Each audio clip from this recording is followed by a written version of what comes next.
Hello everyone and welcome to week 10 of our English 112 class.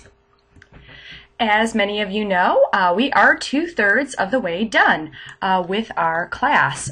This is a 15-week class and we are already at week 10, which means that this week you will be finishing your discussion board responses and your weekly quizzes. After this week, you will be focusing on your presentations, which I will produce a separate lecture under this week's content later in the week. And you will also be focusing on your final papers. I'm also open to suggestions if any of you want to meet for a conference. Obviously, I have physical office hours on campus, but there are also a number of ways that we can meet online. I have Skype, there is Wimba, I have Google+, I also have FaceTime on my iPhone. So if anyone is interested in having a conference with me, either face-to-face or virtually, we can certainly set that up. Okay, and on to Heinrichs. We are finishing up our text this week as well. And again, the information should all be very familiar to you because it's stuff that we've been talking about all semester. So again, we want to remember that being persuasive has everything to do with selling yourself and your ideas to an audience. Of course, you remember that the first thing you want to consider is what are your goals with regards to your audience? Do you want to change their mood, their mind, or their willingness to act? Now, as in your presentations and your final papers, and really all persuasive arguments, there is a flow that you should cover. You should move from ethos or character to logos or facts, and finally conclude with emotion, always keeping in mind the rhetorical timing or kairos of your situation. What makes it very important at this point in time? Remember, it has everything to do with your audience's changing beliefs or opinions. Again, also remember, persuasion rests on the rhetor's ability to sell his or her audience on an idea, a product, or even, him or herself. Make your audience desire the same thing by painting your argument in the future.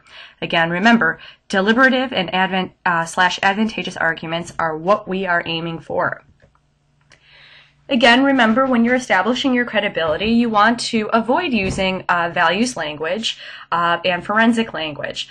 They don't work because they're not deliberative. Again, you can't do anything about the past, and of course, not everybody shares the same values, that is, values having to do with morality. Rather, you want to demonstrate your practical wisdom or experience, your rhetorical virtue, again, and that is not fixed. That is something that your audience sees within you in a particular moment in time.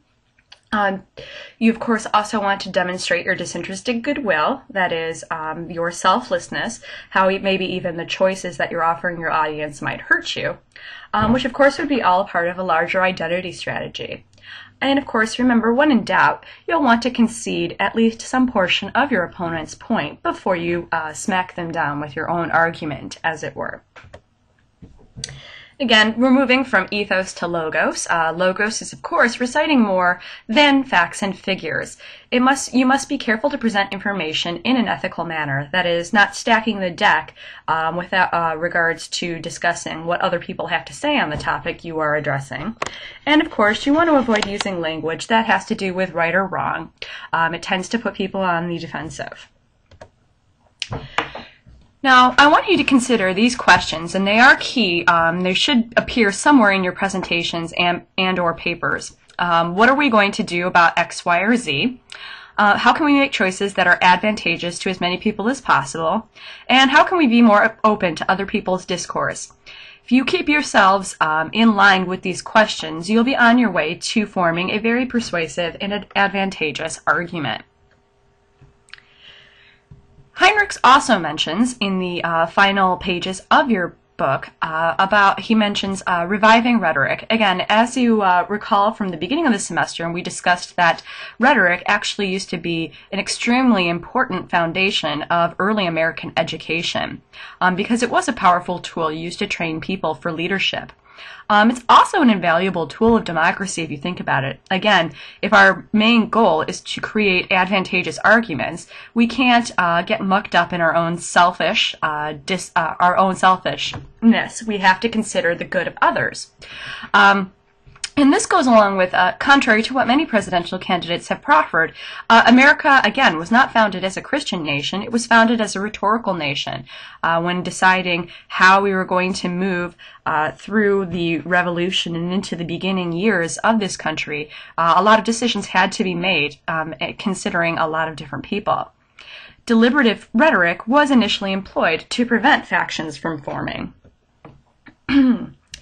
Again, remember that values-laden rhetoric has fostered breakdowns in political debate, and so if you try to employ it in your own arguments, you might be headed for a crash landing as well. Ideological bubbles only allow us to express our differences through anger, diatribe, extremism, and dogmatism, which again can cause us to separate from one another.